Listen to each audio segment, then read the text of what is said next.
My little baby girl. Is she gonna be okay? We're doing all we can, but she may not survive. She was born too early. Her body hasn't had the time to properly develop. She has breathing difficulties and other medical complications. She may not survive. Hi, I'm Chantal. That's me in there. It was touch and go, but I'm a fighter. I survived. I'm 20 years old now, and I'm still a fighter. This is my story. I was so sick when I was a baby that I needed to spend a lot of time in the hospital. The bills were bankrupting my mom and dad, who were already poor. It got so bad that after 6 months, they couldn't afford it any longer, so they had to make the heartbreaking decision to put me in care. It was tough growing up in a children's home. My health gradually improved, which was wonderful, but I couldn't help feeling I'd been abandoned by my parents. All the other kids at school had moms and dads that loved them, but mine couldn't have loved me. After all, they put me in care, hadn't they? I was much healthier by the time I reached 8, and things were getting better because I was adopted into a loving family. When I turned 9, they thought I was old enough to meet my natural parents again. They believed that this was the right thing for me to do. So, I met them. My real mom and dad and my 2 younger sisters.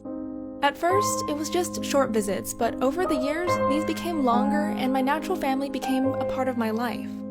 It wasn't easy at the beginning because I resented them for abandoning me when I was so ill and so young. But they were so poor in comparison to the family I now lived with.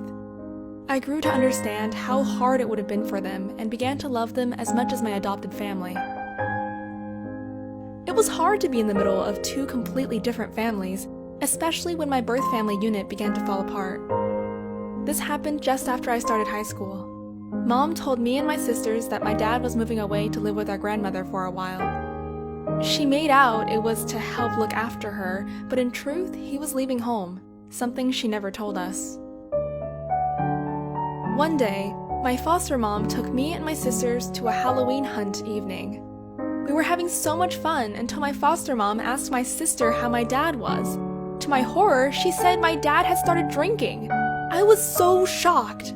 I knew straight away what this meant. Mom would never let Dad drink when he was with her because she was brought up in a home where drinking meant trouble. Dad must have left home. The feelings of betrayal were back. Why had my mom told my younger sisters and not me? Why had Dad started drinking? Did we annoy him that much? Did we do something wrong? Had he stopped loving us? When I confronted my mom, she apologized for not telling me, but by then, I was too hurt to listen. I felt like the mother-daughter bond between us had been broken, and things would never be the same again. I still felt very close to my sisters, though, and would always be there for them. With Dad gone and me not getting along with Mom, I spent less and less time with my sisters. But every weekend, I'd go see them and take some money around so they could get something decent to eat. My mom had started to neglect them, spending more and more of the housekeeping on cigarettes and other stuff for herself. Then, things suddenly got a lot worse. In my last year of high school, I had a huge row with my foster mom and got thrown out of the house. I had no choice but to go live with my mom. Things there soon went from bad to worse. Mom started stealing my money. I confronted her, but she denied it. So I had to hide it. One day, when she couldn't find where I'd hidden my money, she went crazy and started yelling at me and behaving aggressively. It was really frightening, but I stood up to her. Not long after, it became so bad I had no choice but to leave. I sat down with my sisters and explained to them that I had to go and that I loved them and would always take care of them. I took my things and was lucky enough to get a place in a nearby shelter, sharing a room with other young girls like me.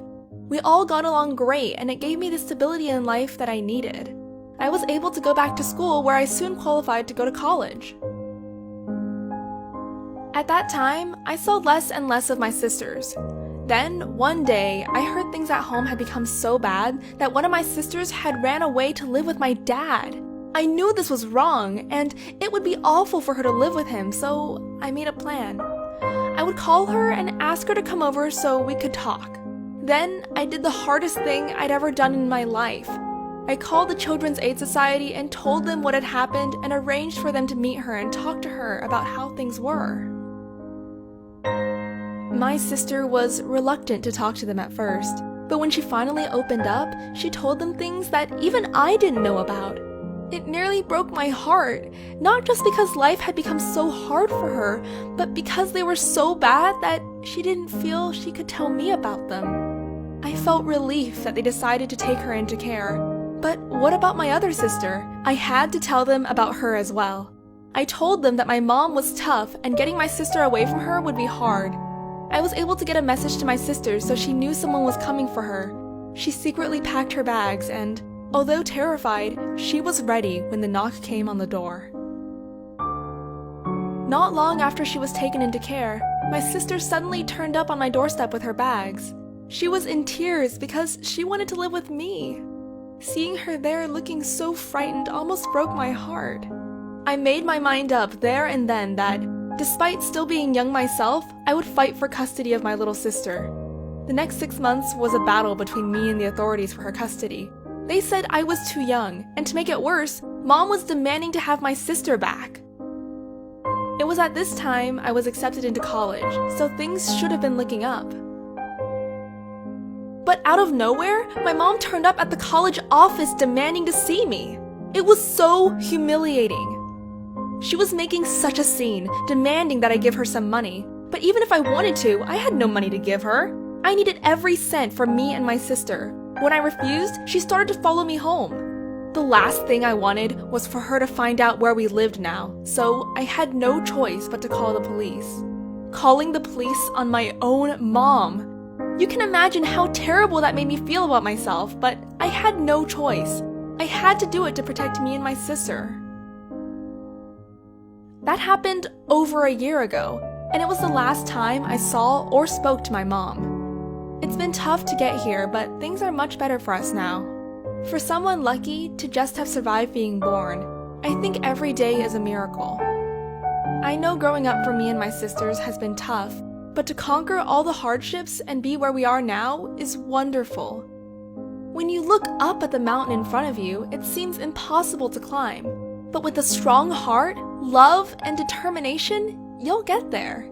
And believe me, the view from the top is amazing.